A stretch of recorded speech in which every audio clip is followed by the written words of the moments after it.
The smell hit me first. Fresh concrete where my kitchen used to be. 18 months fighting in Afghanistan, and I come home to find HOA President Bryce Ashworth had illegally sold my family's 3,500-acre Missouri farm, used forged documents and fake road assessments while I was deployed with no way to defend myself. Where my great-grandfather's farmhouse stood since 1897, a shiny sign announced, Willowbrook Country Club, grand opening soon. His Depression-era apple orchard, now a yellow-striped parking lot. I sat in my truck laughing until my ribs ached, the broken kind when your brain can't process how completely someone just destroyed your life. 18 months bleeding for freedom while some suburban parasite erased my bloodline with fraudulent paperwork. But here's what Bryce didn't know about this simple farm boy. I'd learned a few things overseas about patience, strategy, and finding your enemy's weak spots. What would you do if a neighbor's fraud wiped out 4 generations overnight? Where are you watching from, and what's your breaking point?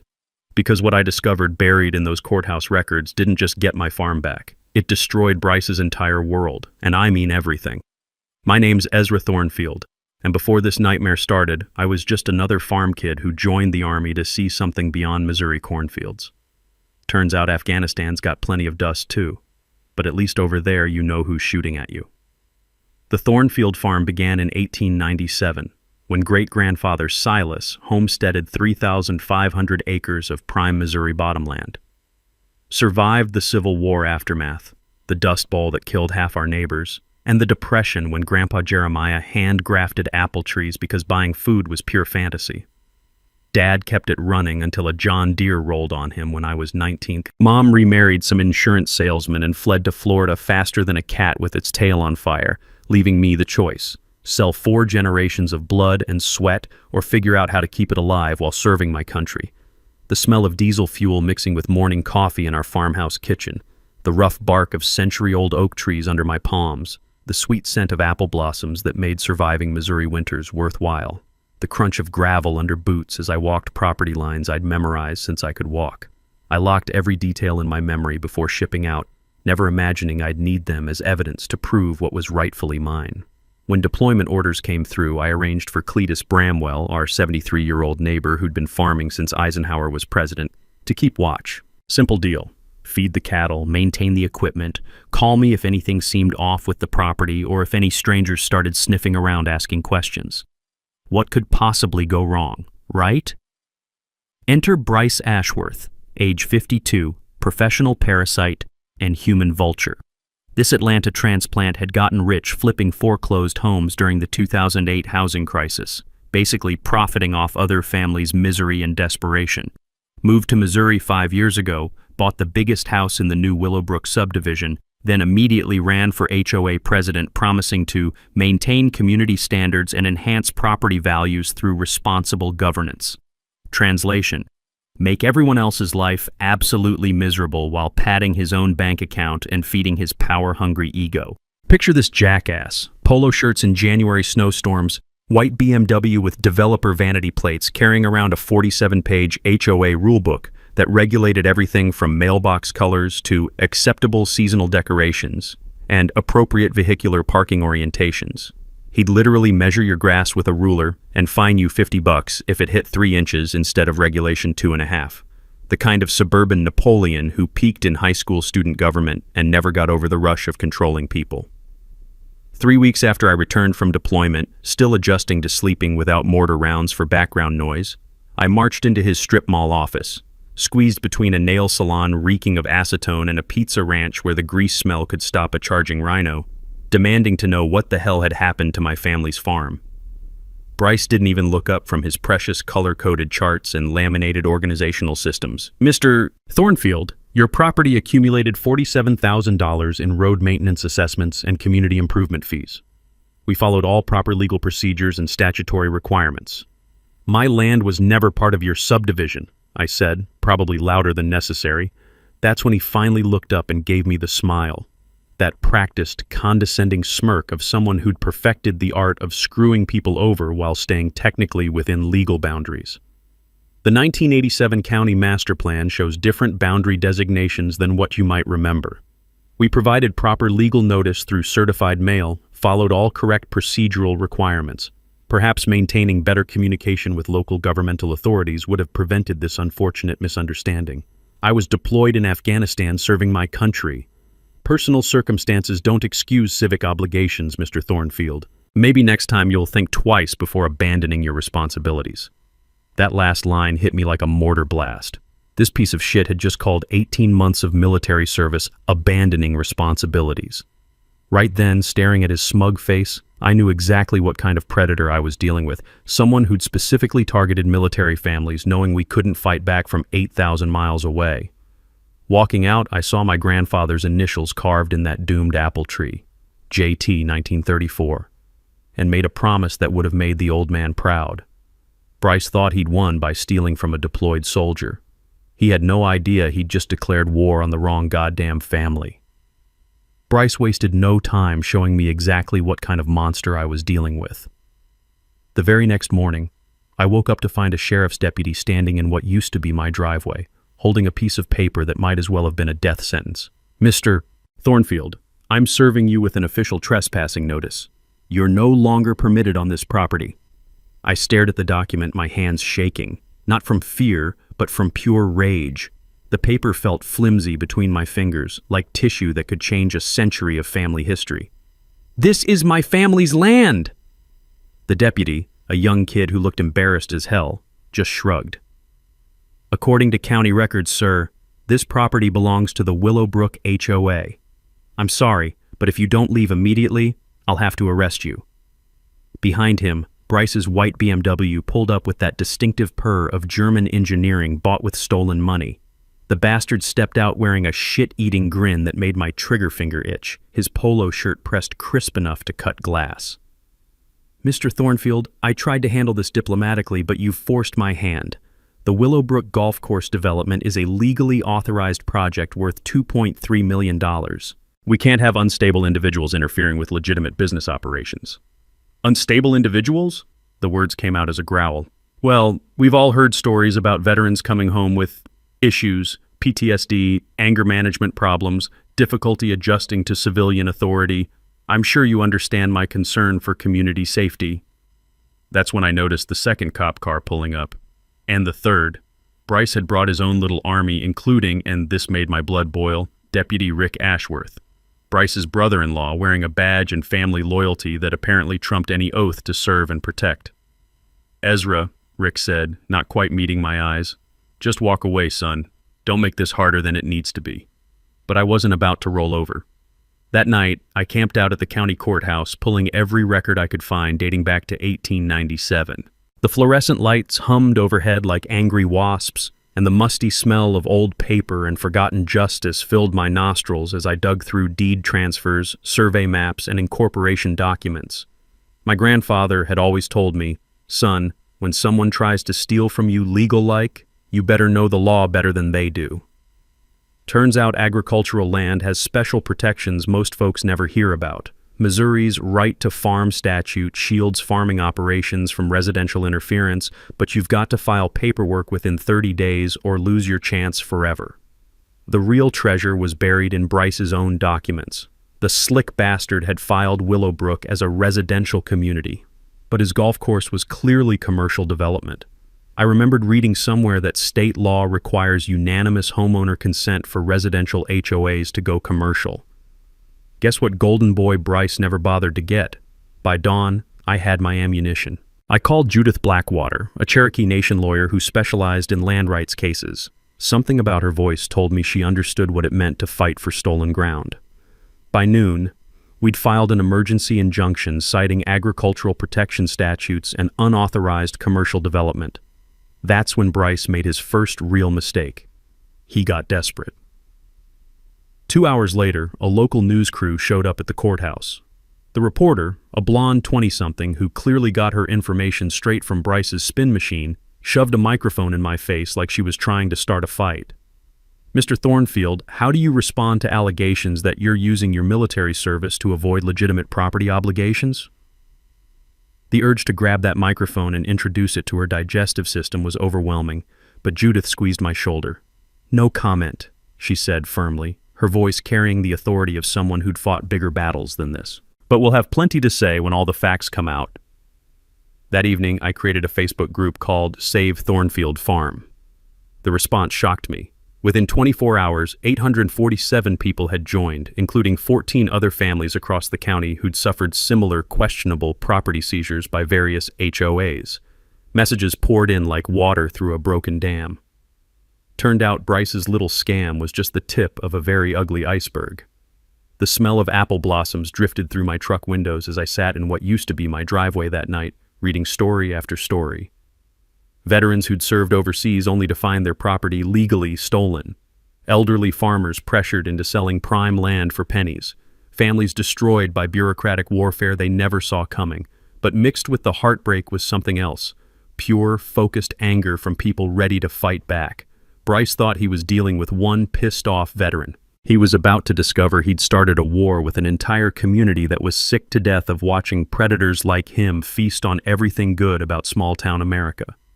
The real battle was just beginning, and this time, I wasn't fighting alone. Bryce's retaliation came fast and vicious, like a cornered rat with a law degree and a persecution complex.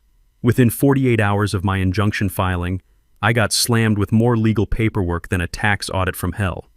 First came the nuisance lawsuit. Apparently my agricultural activities violated county noise ordinances. According to Bryce's complaint, my 1987 John Deere tractor created excessive decibel levels during prohibited hours, disturbing the peaceful enjoyment of Willowbrook residents.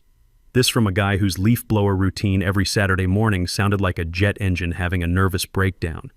My tractor's top speed of 15 miles per hour made it about as threatening as a golf cart with arthritis. Then the environmental agency showed up. Some anonymous tipster had reported improper manure management and potential groundwater contamination on my property. I watched 3 state inspectors in hazmat suits trudge through my pastures with clipboards, taking soil samples like they were investigating a nuclear meltdown instead of a family farm that had been operating cleanly since William McKinley was president. The smell of their diesel generator mixed with morning dew on grass my cattle had been grazing safely for decades. The irony wasn't lost on me. They were burning fossil fuels to investigate whether cow shit was an environmental hazard. But the real gut punch came during the county commissioners' meeting. Bryce had lobbied them to reclassify my land as blighted residential property requiring immediate development intervention. He stood at that podium in his crisp white shirt and power tie, painting my farm as some kind of environmental disaster and public safety menace. Commissioners, we have an opportunity to transform an underutilized agricultural parcel into a world-class recreational facility that will bring jobs, tourism revenue, and increased property values to our community, he said, his voice smooth as snake oil. We can't let one individual's resistance to progress hold back economic development that will benefit everyone. The bastard was good. Made it sound like I was some backwards hillbilly standing in the way of prosperity when really he was just trying to flip stolen land for an $8 million profit. Meanwhile, Judith was doing her own investigation, and what she uncovered made my blood run cold. Bryce's development company owed $890,000 in back taxes across 3 states. His ex-wife from Atlanta owned Prestige Golf Course Design, the same company that had mysteriously won the Willowbrook contract without competitive bidding. Most damning of all, public records showed Bryce had been systematically targeting military families during deployments for 4 years. Back in Afghanistan, we'd learned that when you're hunting predators, you follow the money trail. It always leads to their nest. Bryce's financial web was starting to unravel, and each thread we pulled revealed more corruption. That's when Dorothy, the county clerk who'd worked there since Nixon was president, pulled me aside after one of my research marathons. "Ezra," she whispered, glancing around like the walls had ears, "I probably shouldn't tell you this, but the Willowbrook HOA hasn't filed their required annual corporate reports in 3 years. Technically, their legal status is suspended." My heart nearly stopped. A suspended corporation has 0 legal authority to make property decisions, sign contracts, or file lawsuits. Everything Bryce had done, every document signed, every legal action taken, was potentially invalid. But here's where it got twisted. The county attorney, a good old boy named Marcus Hartwell, who happened to be Bryce's regular poker buddy, had been conveniently ignoring this paperwork oversight for years. The Facebook group had exploded to 3,100 members, and the horror stories kept flooding in. Margaret Henley, a retired teacher from inside Willowbrook, had been secretly documenting HOA financial irregularities for 2 years, but stayed quiet because Bryce threatened foreclosure over her excessive garden gnome displays. Calvin Morse, a former bank president, had noticed Bryce's emergency assessments violated state laws but kept his mouth shut to avoid retaliation. Local support was building like storm clouds. Millie's Diner started serving the Thornfield Special, eggs, bacon, and hash browns with proceeds going to my legal fund. The high school history class adopted my farm as their heritage project. The regional newspaper ran a headline that made me grin. Developer versus veteran. Battle for Missouri's agricultural soul. But Bryce wasn't finished playing dirty. The morning I was scheduled to present evidence to the county commissioners, my phone rang with news that made my stomach drop to my boots. Mr. Thornfield, this is Judge Patricia Whitman's office. Mr. Ashworth has filed an emergency motion requesting court-ordered mental health evaluation. He's claiming your military service created PTSD-related delusions, making you a danger to the community. Standing in grandfather's doomed orchard, listening to chainsaws warming up like mechanical vultures, I realized Bryce had just made his biggest mistake yet. He'd crossed the line from theft to character assassination. Time to show this suburban parasite what happens when you declare war on the wrong goddamn family. Bryce's desperation stank worse than a hog farm in August heat. When legal intimidation failed to break me, the son of a bitch decided to get his manicured hands dirty with old-fashioned sabotage. I woke Tuesday morning to the sound of my irrigation system hissing like a punctured tire. Someone had sliced the main lines in 3 places, sending thousands of gallons of precious water flooding uselessly into drainage ditches. In the middle of Missouri's worst drought in 15 years, watching that water disappear was like pouring liquid gold down a storm drain. The apple orchard my grandfather had nursed through the Dust Bowl was already showing stress, brown edges creeping across leaves that should have been emerald green, fruit dropping prematurely from branches that had never failed in 90 years. The sweet smell of ripening apples was being replaced by the acrid odor of dying trees and the metallic taste of fear in my mouth. But agricultural terrorism was just Bryce's warm-up act. Anonymous complaints started flooding the county health department like spam emails from hell. Contaminated wells, diseased livestock, rodent infestations, improper waste disposal. All complete horseshit, but each accusation required expensive testing and professional inspection to officially disprove. Poor Gerald Pitts, the county health inspector, showed up 3 times in 1 week looking like a man being forced to kick puppies. "I'm sorry, Mr. Thornfield," he said, adjusting his glasses while studying his shoes. "I know this is harassment, but I have to test your stock pond again. Someone reported seeing dead fish." "Gerald, you tested that pond Monday. Those fish are healthier than most Willowbrook residents." I know, but if I don't follow procedure, my boss will have my head on his desk by Friday." The bureaucratic harassment was like Chinese water torture, individually meaningless but collectively designed to drive me insane and drain my bank account. Meanwhile, Bryce organized his Willowbrook Safety Committee, which was basically a support group for paranoid suburban moms, armed with professionally printed signs reading, "Protect our children from agricultural hazards." These people had moved to the country for that authentic rural lifestyle, but wanted to eliminate any actual farming from their Instagram-worthy views. That's when my trail cameras started earning their keep. I'd hidden them throughout the property after the irrigation sabotage, tucked into fence posts and tree hollows like electronic snipers. Thursday night, they caught pure gold. Bryce's nephew Tyler, a 20-something trust fund baby, tampering with my tractor's hydraulic lines. The footage was prosecutors' dream perfect. Tyler's acne-scarred face illuminated by his iPhone flashlight as he loosened fuel fittings and poured what looked suspiciously like sugar into my tank. Even better, the timestamp showed this happening during one of Bryce's documented business trips to Kansas City, giving Uncle Scumbag plausible deniability. But my real breakthrough came from playing detective. Using surveillance techniques learned overseas, I started mapping Bryce's routines, tracking his movements, identifying patterns that revealed the true scope of his operation. Back in Afghanistan, we'd learned that successful missions start with understanding your enemy's weaknesses, and boy, did Bryce have weaknesses. What I uncovered made my grandfather's stolen farm look like petty theft. Bryce had been systematically targeting agricultural properties across 5 counties, using identical legal loopholes and bureaucratic weapons. Over $12 million in stolen farmland, all converted to suburban developments in just 4 years. The bastard had turned rural exploitation into a goddamn assembly line. His hunting strategy was particularly vicious. He specifically targeted families during vulnerable moments like military deployments, elderly deaths, medical emergencies, divorce proceedings. Anytime property owners couldn't defend themselves became Christmas morning for Bryce's vulture capitalism. When I hired Margaret Williams, a forensic accountant Judith recommended, her findings exceeded my worst nightmares. Bryce wasn't just stealing land. He was running a pyramid scheme with HOA funds, using embezzled maintenance fees to finance new property acquisitions. My grandfather always said, "Follow the money, boy. Thieves always leave a paper trail if you know where to look." The golf course project wasn't theft. It was Bryce's exit strategy.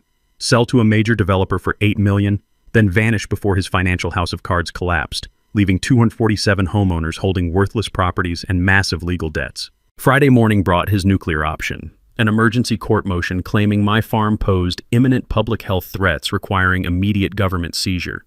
He'd fabricated an entire environmental study showing groundwater contamination, complete with forged lab results and fake expert signatures. The hearing was set for Tuesday, the same day as his planned golf course groundbreaking. Maximum humiliation while cameras rolled and investors applauded. But sitting in my truck that evening, watching sunset paint my great-grandfather's land in shades of gold and crimson, I realized Bryce had finally made the fatal mistake I'd been waiting for. His fake environmental report claimed contamination from agricultural runoff, but the lab results were dated 2 weeks before my irrigation system was sabotaged. How do you test contaminated runoff from a farm that had no water? Time to bury this suburban parasite with his own shovel. The night before the court hearing, I was drowning in legal documents when Judith called with news that changed everything. Her voice had that electric tension you hear when someone strikes oil. "Ezra, get down to my office right now. I found something in Willowbrook's original incorporation papers that's going to blow this case to smithereens." I drove through empty streets with my heart hammering like a tripwire explosive, wondering what could be urgent enough to drag me out at 11 p.m. Judith's law office sat above Murphy's antique shop on Main Street, her windows glowing like a beacon of hope in the Missouri darkness. I found her surrounded by coffee cups and legal documents spread across every surface like evidence from a murder investigation. "Look at this buried treasure," she said, pointing to a yellow document that looked older than dirt. Clause 47B in Willowbrook HOA's original 1985 Articles of Incorporation. I leaned over her shoulder, squinting at faded typewriter text while the musty smell of old paper mixed with stale coffee and the sweet scent of impending victory. Any property development project affecting regional water rights or designated agricultural preserve areas requires written approval from 75% of all property owners within the affected watershed district. I read aloud, the words feeling like magic spells. What the hell does that mean in English? Judith's grin could have powered the entire county courthouse. It means Bryce's golf course plan was never legally submitted for required environmental impact review. But here's the beautiful part. The affected watershed doesn't just include Willowbrook's 247 properties. According to the 1985 County Water Management Plan, it encompasses 847 properties across 3 entire townships. My brain felt like it was short-circuiting. So he needed approval from 847 property owners to legally proceed with any development affecting the watershed. He got approval from exactly 0. Not even his own HOA board voted on this. The magnitude hit me like incoming artillery. What had seemed like David versus Goliath was actually me holding enough legal ammunition to level Bryce's entire empire. His golf course project didn't just violate forged boundaries. It violated the HOA's own founding documents in ways that made his previous crimes look like jaywalking tickets. But the revelation kept getting sweeter. My spring-fed property sat at the headwaters of the regional aquifer, the underground river system supplying drinking water to over 12,000 residents across 3 counties. Golf course chemical treatments would contaminate the source for half of eastern Missouri, giving me federal standing under the Clean Water Act to halt any development indefinitely. "Sweet Jesus," I whispered, finally understanding the true scope of Bryce's attempted environmental vandalism. "This isn't just theft, it's mass poisoning with a country club twist." Judith nodded grimly, her Cherokee heritage giving her a particular appreciation for land theft disguised as progress. One phone call to EPA would trigger federal investigation shutting down not just the golf course, but freezing all development in Willowbrook pending contamination studies. Bryce would face criminal charges under federal environmental protection statutes, We're talking potential prison time. The power reversal was so complete it made my head spin. 24 hours ago, I'd been a desperate veteran fighting impossible odds with nothing but rage and stubbornness. Now I was holding enough legal dynamite to crater Bryce's operation, bankrupt his investors, and possibly send him to federal prison where polo shirts aren't standard attire. But as the implications crystallized, the moral complexity became unavoidable. Triggering federal investigation would stop Bryce's corruption and protect the watershed, but it would also destroy property values for 247 innocent homeowners who'd invested their life savings in his promises.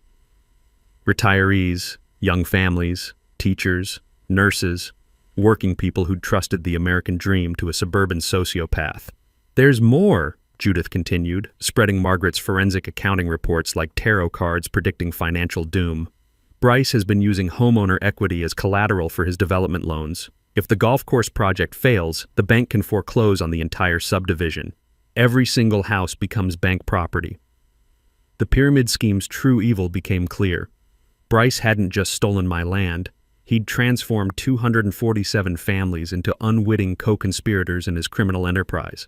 When his house of cards collapsed, they'd lose everything while he vanished with millions to some non-extradition paradise. "But here's where it gets interesting," Judith said, producing a handwritten list that looked like a resistance movement roster. "Some Willowbrook homeowners have been secretly organizing. Margaret Henley reached out through back channels.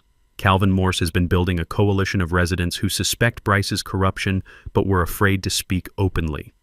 14 names: teachers, mechanics, retirees, small business owners, who'd been quietly documenting unauthorized assessments, questioning missing maintenance funds, noticing that board meetings violated state sunshine laws. Ordinary people who'd invested everything in their homes and slowly realized they'd been conned by a master manipulator. They want to partner with us," Judith explained. "Remove Bryce through legitimate homeowner vote, restructure HOA finances transparently, void the fraudulent golf course contract. They understand their homes become worthless if his scheme collapses publicly." Sitting there at midnight, surrounded by evidence of corruption deeper than Missouri topsoil, I faced a choice that would define not just my victory, but my character. Destroy Bryce with federal charges and collateral damage to innocents, or build a coalition that protected families while still delivering justice. Tomorrow's hearing had evolved beyond personal revenge into something that could reshape how communities fight corporate predators. Bryce thought he was battling one pissed-off veteran. He was about to discover he'd declared war on 847 property owners, federal environmental law, and the unstoppable force of rural Missouri when it finally gets mad enough to fight back. The next morning, Cletus's barn became our war room. The smell of hay and old leather mixed with fresh coffee as our unlikely coalition gathered around a folding table that looked like it had survived both world wars. Margaret Henley arrived first, a silver-haired retired teacher who'd spent 40 years taming teenage bullies and wasn't about to let some middle-aged suburban tyrant intimidate her now. Calvin Morse followed, a former bank president whose handshake could crack walnuts and whose knowledge of financial law made Bryce's accounting tricks look like a kid's lemonade stand. 14 other Willowbrook residents trickled in, teachers, mechanics, nurses, retirees, all united by the discovery that their trusted HOA president had been robbing them blind. "Ladies and gentlemen," I said, looking around at faces that represented everything decent about small-town Missouri, "we're not just fighting for my farm anymore. We're dismantling a criminal enterprise that's been stealing from hardworking families for 4 years." Judith spread out our battle plan like a general preparing for Normandy. "We're going nuclear with 5 simultaneous tracks," she explained, her Cherokee lawyer instincts sharp as flint arrowheads. "Track 1, challenge HOA authority using their suspended corporate status. Track 2, prove document forgery and boundary alterations. Track 3, trigger federal watershed investigation. Track 4, file embezzlement charges forcing complete financial audit. Track 5, organize emergency homeowner vote removing Bryce from power."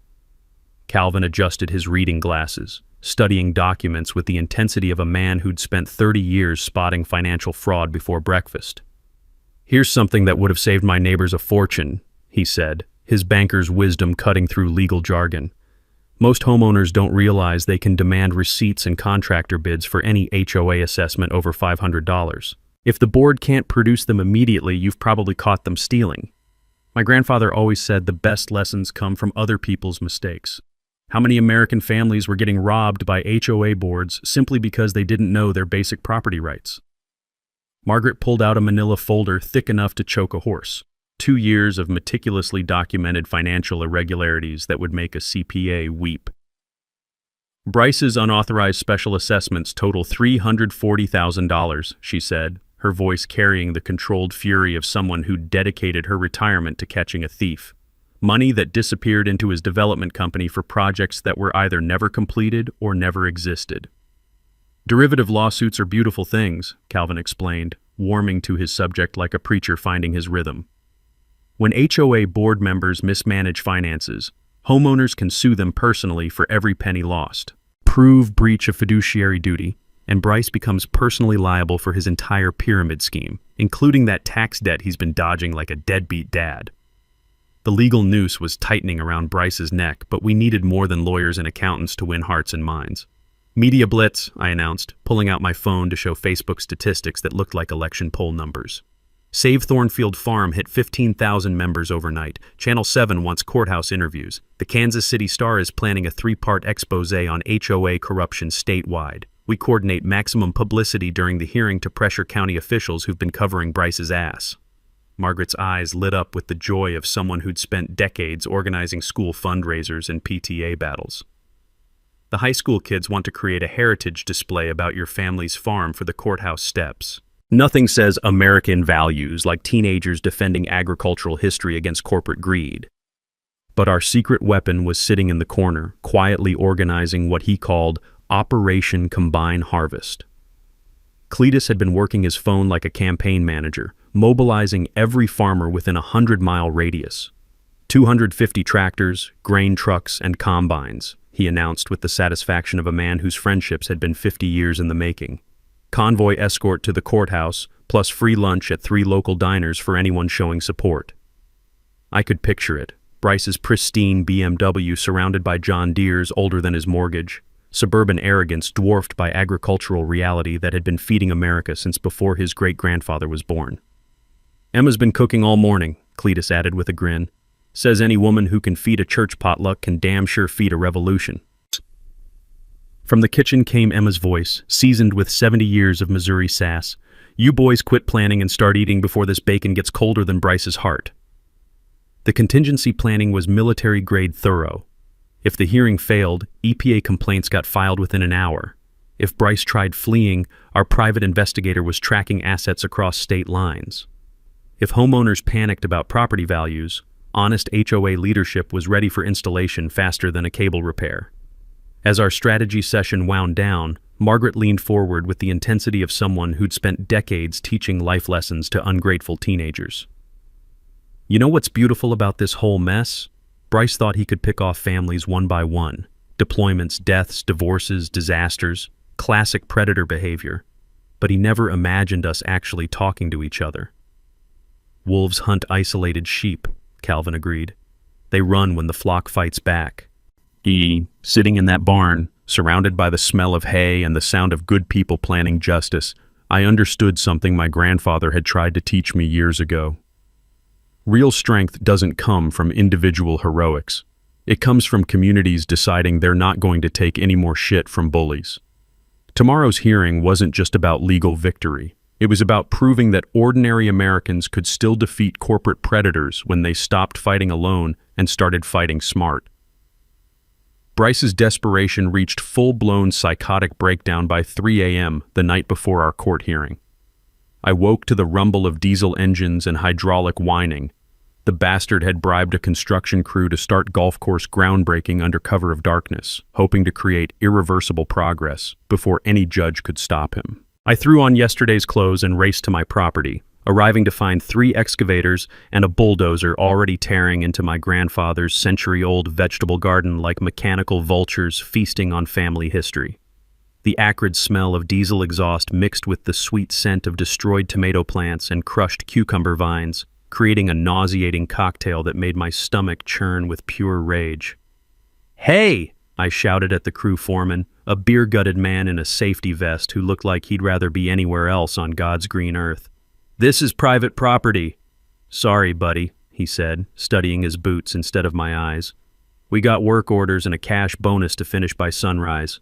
Boss says it's all legal and above board." Legal my ass. I called the sheriff's department, knowing it was about as useful as asking a fox to guard the henhouse. Deputy Rick Ashworth answered with all the enthusiasm of a man being forced to investigate his own brother-in-law for federal crimes.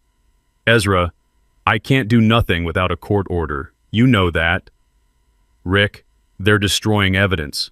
This is criminal trespass and federal environmental crime." "Look, son, I got paperwork saying they have proper authorization. My hands are tied until a judge says different." But I wasn't fighting alone anymore. My phone started buzzing with emergency notifications as Cletus activated our response network. Within 30 minutes, 15 John Deere tractors formed a convoy down the county road, their headlights cutting through pre-dawn darkness like a mechanized cavalry charge that would have made Patton proud. Margaret was live streaming the illegal construction on Facebook, her 40 years of teaching experience turning night shift workers across Missouri into invested eyewitnesses.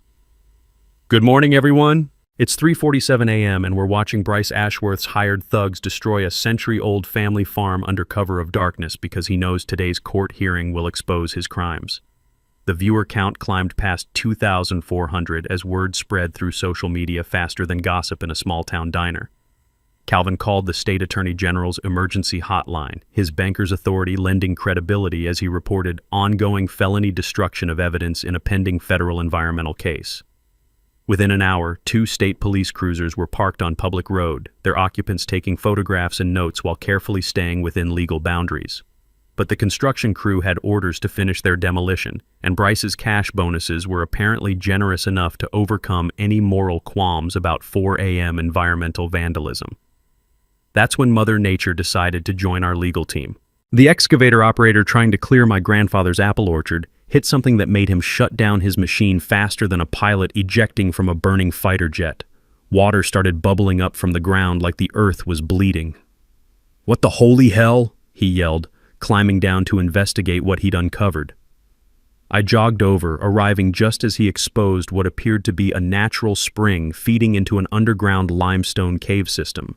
Crystal clear water bubbled up from depths that probably connected to the county's main aquifer, surrounded by rock formations that looked older than the state of Missouri itself.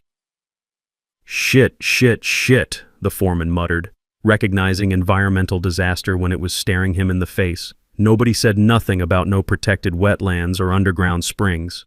Protected wetlands. Those 2 words hung in the pre-dawn air like a death sentence for Bryce's entire golf course fantasy. I speed-dialed Judith, and she arrived just as the EPA's emergency response team was cordoning off the area with yellow tape that might as well have read Bryce Ashworth's political obituary. Federal environmental law protects wetlands on private property, and destroying them without permits is a felony that can shut down development projects indefinitely. "This changes everything," Judith whispered, watching federal agents photograph evidence of environmental crimes that would make Superfund lawyers salivate.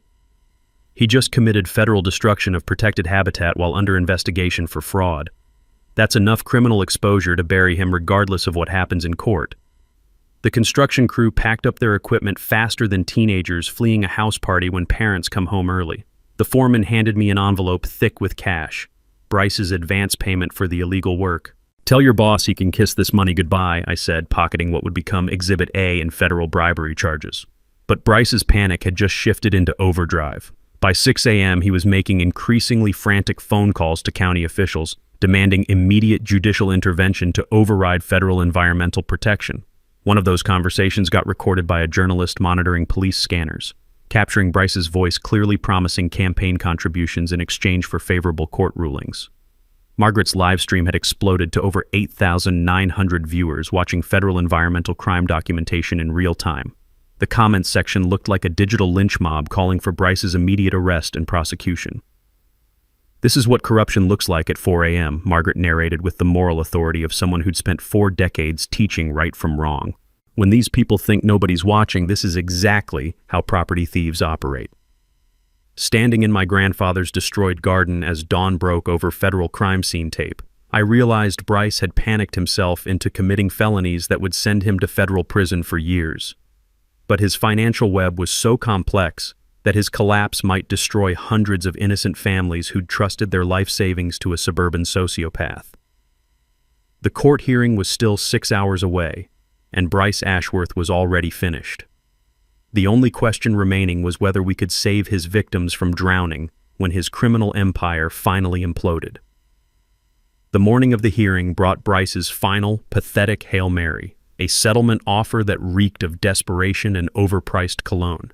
He ambushed me at the Comfort Inn breakfast buffet at 7 a.m., flanked by 2 lawyers who looked like they'd rather be defending tax evaders than whatever legal abomination their client had become. The smell of burnt coffee and institutional scrambled eggs filled the air as Bryce slid into my booth uninvited, his usual arrogance replaced by the sweaty panic of a man watching his empire crumble in high definition.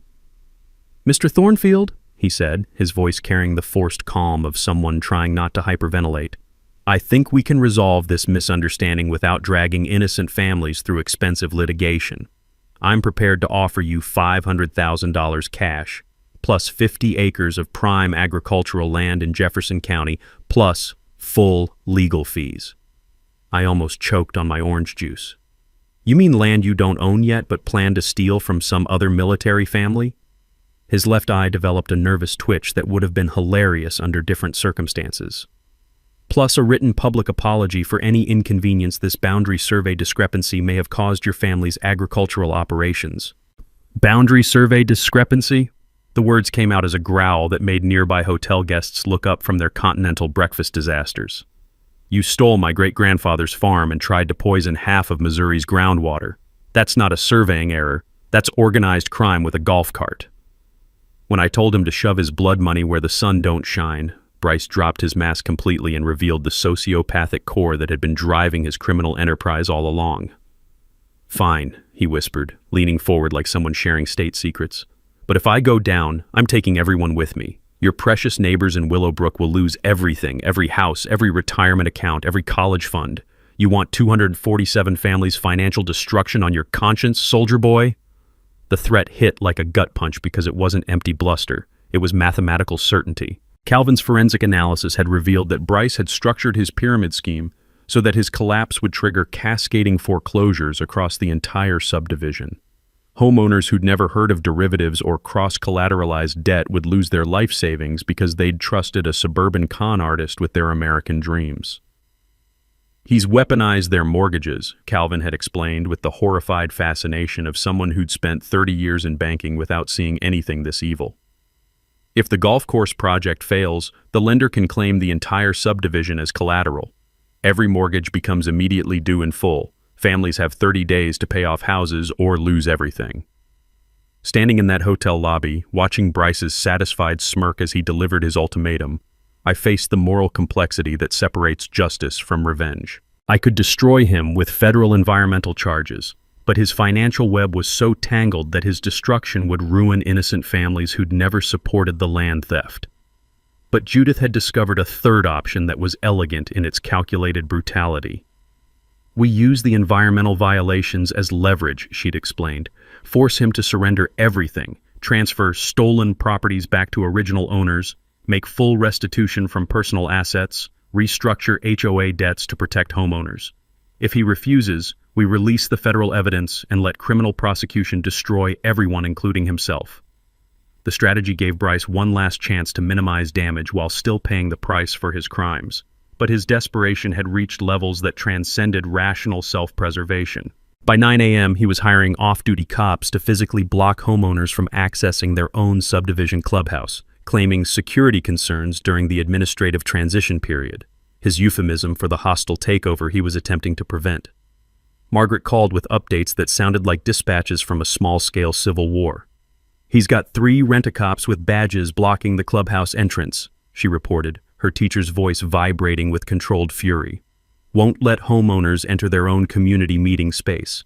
Says it's for everyone's safety during this difficult transition." The irony was thicker than Missouri mud. Bryce was holding his own subdivision hostage to prevent democratic removal from power like some tin pot dictator whose coup was failing in real time. But we'd planned for exactly this banana republic bullshit.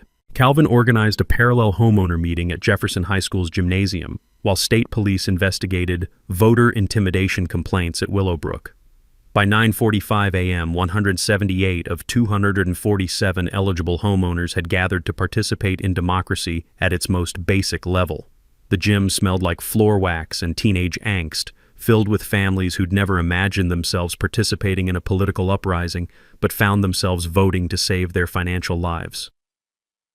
Margaret stood at a microphone usually reserved for basketball pep rallies, calling the meeting to order with authority earned through 4 decades of managing teenagers and their parents. "Ladies and gentlemen," she announced, her voice echoing off championship banners, "we're here to remove Bryce Ashworth as HOA president for gross financial mismanagement, breach of fiduciary duty, and criminal fraud that threatens every property owner in this community." And the vote was swift and brutal. 162 in favor, 4 opposed, 12 abstentions. Democracy in action, powered by ordinary people who'd finally gotten angry enough to fight back against a suburban tyrant.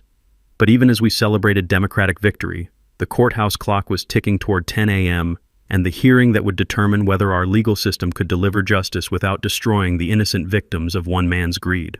Walking toward those courthouse steps where 300-plus supporters were gathering like an army of agricultural righteousness, I realized this battle had evolved beyond personal revenge into something that could reshape how communities fight corporate predators.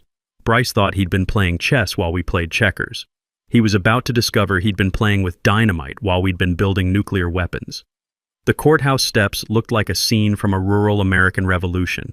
300 supporters filled the plaza, farmers in work boots, veterans in dress uniforms, families holding homemade signs reading "Justice for Thornfield Farm" and "Stop HOA Corruption." The smell of diesel from idling tractors mixed with fresh coffee from supporters who'd driven hours to witness what everyone sensed would be a landmark moment.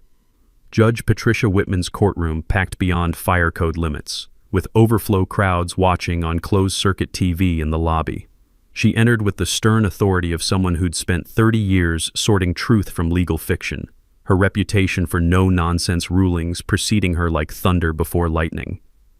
Bryce arrived fashionably late in his white BMW, flanked by 3 expensive lawyers who looked like they'd rather be defending corporate tax shelters than whatever legal disaster their client had created. His usual arrogance was gone, replaced by the hollow-eyed desperation of someone watching their carefully constructed world collapse in public.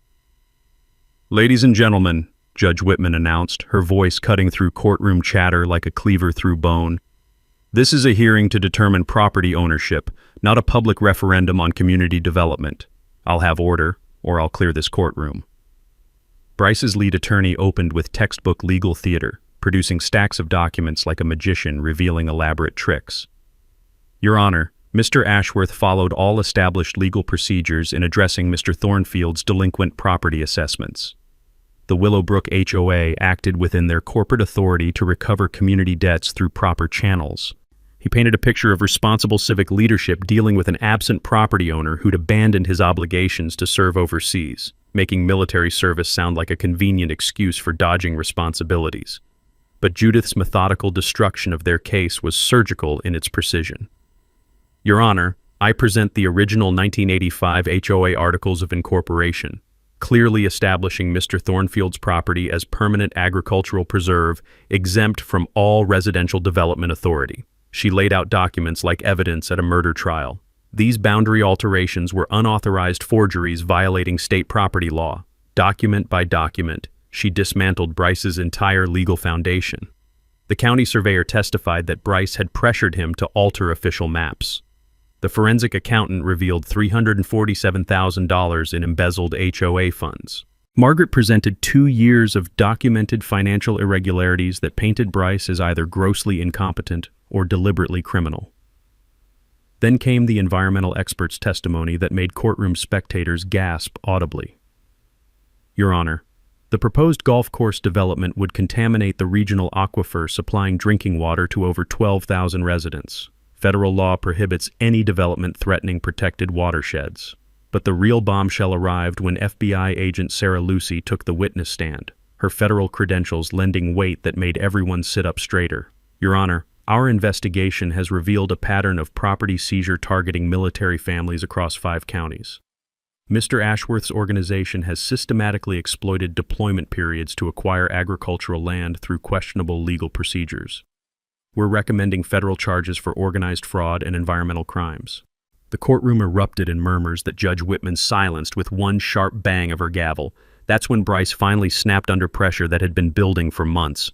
Unable to refute mounting evidence, he launched into personal attacks that destroyed whatever credibility remained. "Your Honor, this is nothing but a disturbed veteran's revenge fantasy," he shouted, his composure evaporating like morning dew. "Everyone knows these people come back from war with serious mental problems. PTSD, anger issues, inability to accept civilian authority. I'm protecting this community from someone who clearly can't handle losing."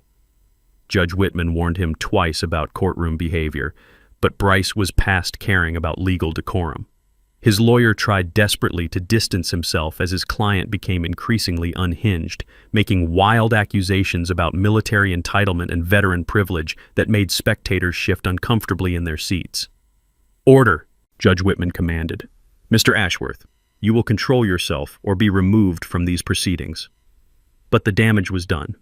In 60 seconds of public meltdown, Bryce had revealed the contempt and prejudice driving his crimes, destroying any sympathy he might have retained. When community testimony began, the real power of our coalition became clear. Calvin explained how Bryce's unauthorized debts threatened every homeowner's financial security. Margaret detailed years of financial mismanagement and intimidation tactics. 14 Willowbrook residents testified they'd never voted to approve any golf course development. Then came the veterans. Commander Jake Morrison from the local VFW spoke about military families' property rights with the authority of someone who'd fought overseas and understood what service meant. "Your Honor, targeting military families during deployment isn't business. It's predatory behavior that dishonors everything we've fought to protect." But the most powerful moment came when I finally took the witness stand, wearing my army dress uniform with ribbons that told the story of 18 months in Afghanistan. The courtroom fell silent as I placed my hand on the Bible and swore to tell the truth. "Your Honor, I didn't serve overseas to protect my right to own property. I served to protect everyone's right to live free from corruption and abuse of power." My voice carried across packed benches filled with faces that represented everything good about rural America. This isn't about one farm or one veteran. It's about whether ordinary Americans can trust their legal system to protect them from predators who use bureaucracy as a weapon against working families. I pulled out the document that would end everything, the environmental report Bryce had submitted as evidence, with lab results dated 2 weeks before my irrigation system was sabotaged. "Your Honor, Mr. Ashworth claims agricultural runoff contaminated groundwater, but his test results are dated February 15th. My irrigation system was destroyed March 2nd. How do you test contaminated runoff from a farm with no running water?" The mic drop moment silenced the courtroom completely. Bryce's face went white as his lawyers realized their client had just been caught in perjury that invalidated his entire environmental case. Judge Whitman studied the documents for long minutes, while 300 people held their breath. "Mr. Ashworth," she said finally, her voice carrying the weight of absolute authority, "this court finds your property transfer null and void due to fraudulent documentation and procedural violations. Mr. Thornfield's property is hereby restored to its rightful owner." The courtroom erupted in cheers that probably shook windows 3 blocks away. "Furthermore," she continued, "evidence of financial crimes and environmental violations will be forwarded to appropriate state and federal authorities for criminal investigation." That's when Bryce made his final, desperate play that revealed just how completely he'd lost touch with reality. "This is a conspiracy!" he screamed, pointing at me like some courtroom prophet of doom. "They're trying to destroy legitimate development to protect backward agricultural interests. I'll appeal this to the Supreme Court if necessary." "Mr. Ashworth," Judge Whitman said with the patience of someone addressing a mentally disturbed child, "you've just been found guilty of fraud in my courtroom. I suggest you contact a criminal defense attorney rather than making additional public statements that could be used against you in federal prosecution." As federal marshals approached to discuss Bryce's immediate legal future, I realized that justice had been served not just for my family, but for every working family who'd ever faced corruption disguised as progress. The war was over, and the good guys had won. 1 week later, the headlines told the story better than I ever could. HOA president arrested at airport attempting flight to Cayman Islands. Federal marshals had caught Bryce at Lambert Airport with 2 suitcases full of cash and a one-way ticket to paradise.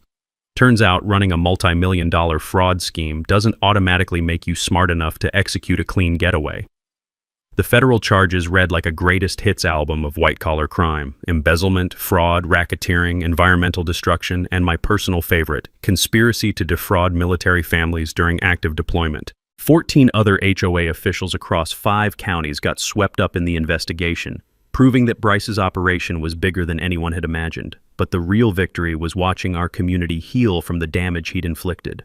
Margaret Henley became Willowbrook's new HOA president by unanimous vote, implementing the kind of transparent financial policies that should have existed from day one.